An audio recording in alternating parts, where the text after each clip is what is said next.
Bokaro steel plant में एक बार फिर से हादसा हुआ है। कैपिटल रिपेयर करने के दौरान घायल ठेका मजदूर की बोकारो जनरल अस्पताल में मौत हो गई।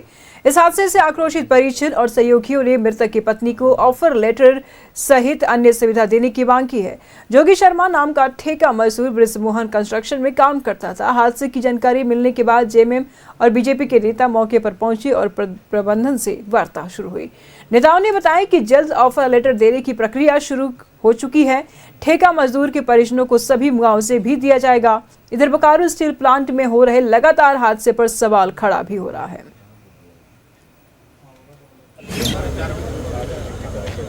सांसद वो तुरंत त्वरित गति से आप बात डायरेक्टर इंचार्ज से किए और डायरेक्टर इंचार्ज उनके लोगों को, उनके वाइफ को नौकरी देने के लिए तैयार हो गए हैं। ऑफर लेटर काम के दरमियान में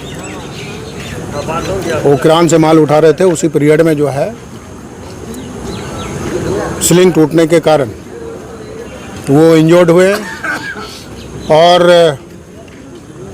बहुत गंभीर रूप से जो इंजर्ड हुए, जिसके कारण उनका मृत्यु हो गया है। हुआ ये था कि सीलिंग पतला था, वो काम कर रहे थे, ऊपर से रोप टूटा, माल उनको लग गया और जता गए। वो पीडो में हुआ है कैपिटल रिपेयर के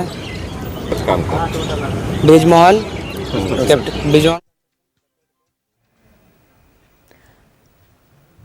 तमाम जानकारी के लिए बोकारो से हमारे सहयोगी सुरेंद्र इस वक्त हमारे साथ बने हुए हैं। सुरेंद्र, स्टील प्लांट में, बोकारो स्टील प्लांट में लगातार हादसे होते हैं और एक के बाद एक हादसे होते हैं।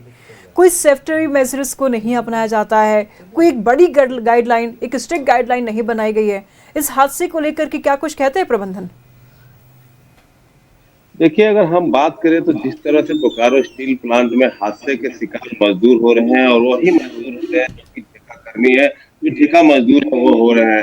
सबसे बड़ी बात है कि बीएसएल प्रबंधन जिन ठेकेदारों को बीएसएल प्लांट के अंदर ठेका दे रही है, सबसे पहले उन्हें सेफ्टी की व्यवस्था करानी चाहिए थी और समय समय पर उन्हें उसका जांच भी कराना चाहिए था। लेकिन ऐसा नहीं होता है। यह पहली घटना नहीं है जब एक ठेका मजदूर की मौत हुई है।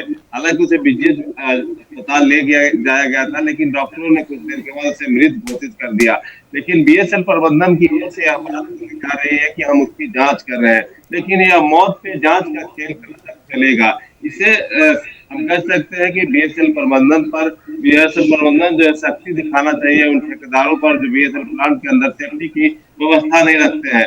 हालांकि यहाँ पर जेएमएम और बीजेपी के नेताओं ने जो मृतक के परिवार है उन्हें ऑफर लेटर दिलाने का काम किया है। लेकिन आप समझ सकते हैं कि एक व्यक्ति जब परिवार से कमाने वाला चला जाता है तो उस परिवार पर क्या बीतती है। ऐसी घटनाएं लगातार हो रही है, इस पर अंकुश लगाना चाहिए बीएसएल प्रबंधन को भी और कड़ी कार्रवाई करनी चाहिए। जी बहुत शुक्रिया सुरेंद्र, तमाम जानकारियों के लिए। नजर बना रखिएगा, लगातार हम आपसे जानकारी लेते रहेंगे। बहुत शुक्रिया। फिलहाल बता दें आपको कि स्टील बोकारो स्टील प्लांट में लगातार हादसे हो रहे हैं। हालांकि मुआवजे की बात तो कही गई है और परिजनों में से किसी एक को नौकरी देने की बात भी की जा रही है, लेकिन सवाल ऐसे में ये उठता है कि आखिर ये हादसा कब तक होगा, कब तक किसी घर का चिराग बुझता रहेगा? एक बड़ा और कड़ा फैसला क्यों नहीं लेता है ये प्रबंधन?